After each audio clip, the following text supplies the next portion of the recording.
what really strikes me as a problem is the fact that not only can we just say that the majority of the perpetrators who are engaging in this are like either Pakistanis or British Pakistanis, so even, ones that are essentially here for a long enough time to get the citizenship, and you'd hope they would have integrated and assimilated more, even they're involved.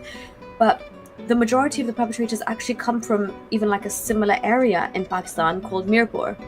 Mirpur. And there's a Mirpur, yeah, in Pakistan, and there is a long history. It's I think it's within the Kashmir region, or just on the side of Kashmir. But there's a long history of migration of Mirpuris into England, and they've settled in these kind of various areas, especially up north.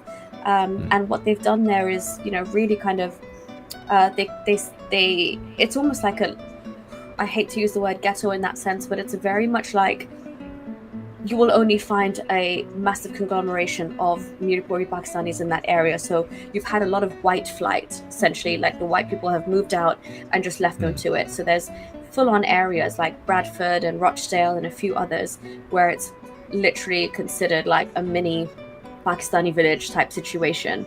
And the issue is because they are all from that similar area, they have their own codes of honor and protection. So they won't snitch on each other if something as bad as the systematic rape of white British girls is happening.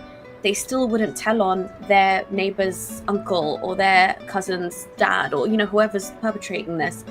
And so yeah, it is a serious problem within that demographic. And in the UK, we've been so scared to acknowledge that, just out of fear of community relations and community cohesion.